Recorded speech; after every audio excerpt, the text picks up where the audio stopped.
खैबर पख्तूनख्वा की तमाम वादियाँ बुलंदो बाला पहाड़ों के साथ कुदरती जंगलात की सयाहत के लिए भी मुल्की व गैर मुल्की सयाहों के लिए ख़ास कशिश का बायस हैं। खैबर पख्तूनख्वा हज़ारा डिवीज़न के जंगलात अपने कुदरती हुस्न और दिलकश मनाजिर के लिए दुनिया भर में मशहूर हैं। इन जंगलात में मुख्तलिफ़ अक़साम की जंगली हयात भी यहाँ आने वाले सयाहों की ख़ास तवज्जो का मरकज़ है। इन जंगलात में मौजूद नेचुरल ट्रैक्स ट्रैकिंग और कैंपिंग के शौकीन मुहिम जो सयाहों के पसंदीदा मकामात हैं। खैबर पख्तूनख्वा में जंगलात के इंतज़ामात की तारीख़ बताती है कि यहाँ सबसे पहले 1855 में अंग्रेज़ लॉर्ड डलहौज़ी ने फॉरेस्ट पॉलिसी और फॉरेस्ट सर्विस को मुतारफ़ करवाया, जबकि 1867 में बाकायदा तौर पर महकमा जंगलात इंपीरियल फॉरेस्ट सर्विस कायम किया गया था। इन जंगलात में मौजूद ट्रैक्स में मशहूर मनरू ट्रैक की लंबाई तकरीबन 66 किलोमीटर जबकि गलीस ट्रैक की लंबाई तकरीबन 35 किलोमीटर है। सयाहत के फ़रोग़ में इन जंगलात और ट्रैक्स का कलीदी किरदार है।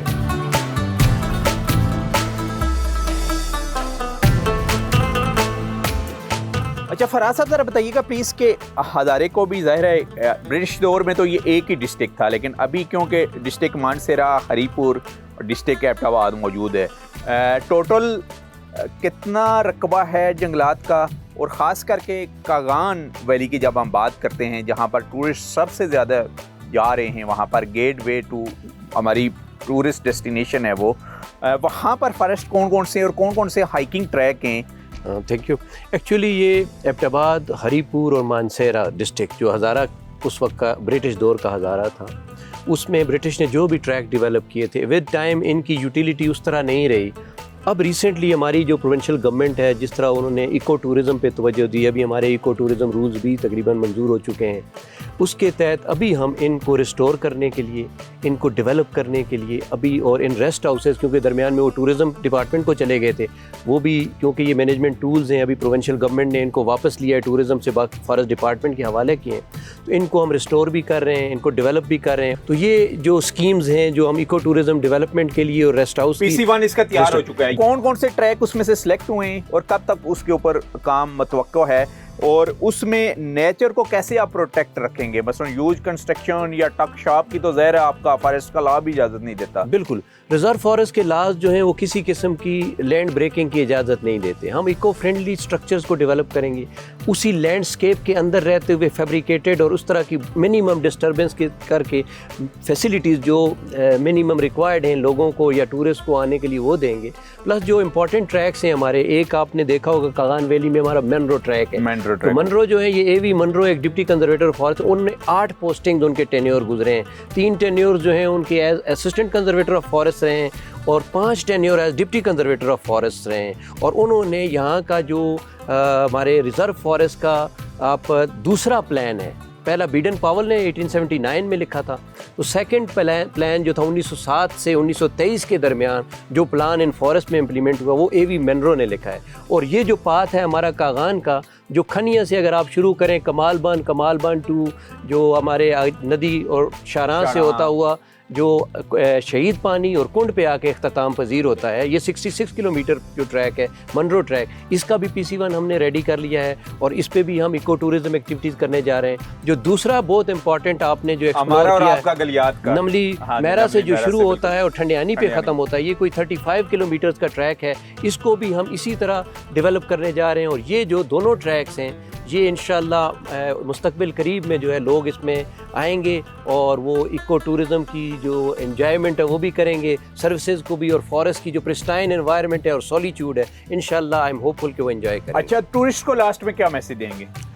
टूरिस्ट को तो मेरा बल्कि पूरे पाकिस्तान के लोगों को ये मैसेज है कि ये जो फॉरेस्ट से खाल कर अभी क्योंकि पाकिस्तान में फॉरेस्ट एरिया बहुत कम है, ज़रूरत इस बात की है कि हम सब मिलकर एक तो फॉरेस्ट एरिया और दरख्तों की जो तादाद है इसको बढ़ाएं, फॉरेस्ट जो एग्जिस्टिंग है इनको कंजर्व करें, अगर फॉरेस्ट विज़िट करें तो उनकी सेंक्टिटी का ख्याल करें, फॉरेस्ट में ऐसी हरकत, ऐसी चीज़ें छोड़ कर ना जाएं जो उसमें, क्योंकि ये जो एक तो हम लोग हैं जो इंफ्रारेड और अल्ट्रा वायलेट के दरमियान वाली चीज़ें, उसमें ऐसी मखलूक़ात भी हैं जो इससे बियॉन्ड हैं, تو اسپرچول فورسز ایگزسٹ کرتی ہیں، تو ان کی بھی سینکٹیٹی کا خیال کریں، کیونکہ اگر ہم اپنے فارسٹ کی اس پرسٹائن انوائرمنٹ کا خیال نہیں کریں گے، اس جو ہمارا یہ جو ایکو سسٹم ہے، خاص قسم کا فریجائل ایکو سسٹم ہے، اس کی جو حرمت ہے اس کو اگر ہم ٹرانسگریس کریں گے تو یہ ہمیں جس طرح آج کل مختلف شکلوں میں ہمیں ملک نیچر ہمارے ساتھ کر رہی ہے، یہ لینڈ سلائیڈ، یہ کلاؤڈ برس، یہ سیلاب، پھر اس شکل میں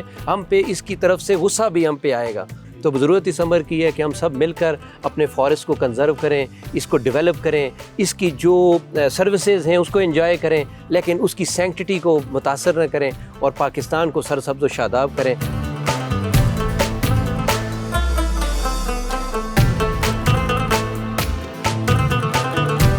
خیبر پختونخوا کی مشہور سیاحتی وادیاں ناران اور کاغان اپنے قدرتی حسن کے باعث عالمگیر شہرت کی حامل ہیں. جون، جولائی اور اگست کے مہینوں میں جب ملک کے میدانی علاقے گرمی اور حبس کی لپیٹ میں ہوتے ہیں تو ناران اور کاغان کی وادیوں کا موسم انتہائی خوشگوار ہوتا ہے. یہی وجہ ہے کہ ملک بھر سے سیاحوں کی بڑی تعداد یہاں کا رخ کرتی ہے اور یہاں کے خوشگوار موسم سے لطف اندوز ہوتی دکھائی دیتی ہے. وادی کاغان کا نام کاغان نامی قصبے کی وجہ سے مشہور ہے اور یہ وادی لگ بھگ 155 کلومیٹر تک پھیلی ہوئی ہے. کہا جاتا ہے کہ وادی کاغان میں سیاحت کے باب کا باقاعدہ آغاز 1979 میں ہوا. وادی ناران کاغان میں سیاحت کے فروغ میں یہاں کے مشہور سادات خاندان کے سیاسی اثر و رسوخ والے سید قاسم شاہ کی خصوصی کاوشیں شامل ہیں. ان کی کاوشوں سے 1979 میں سیاحوں کے لیے پہلا ہوٹل بالاکوٹ، ناران اور پھر شوگران میں تعمیر کیا گیا، جس کے بعد یہاں سیاحت کو دن دگنی رات چوگنی ترقی ملی. آج ناران کاغان ملکی و غیر ملکی سیاحوں کے پسندیدہ ترین مقامات ہیں.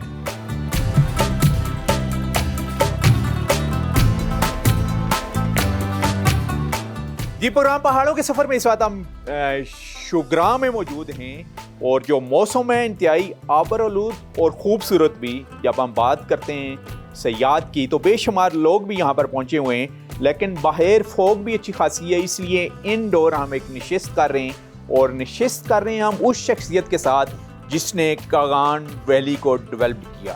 سید قاسم شاہ صاحب ہمارے ساتھ موجود ہیں، تو انہی سے ہی بات کرتے ہیں. شاہ صاحب ذرا بتائیے گا، ڈسٹرکٹ مانسہرے کو ڈیولپ کیا گیا روڈ انفراسٹرکچر کے تھرو، اور سیاحت کا باب کیسے اوپن ہوا اس ڈسٹرکٹ میں؟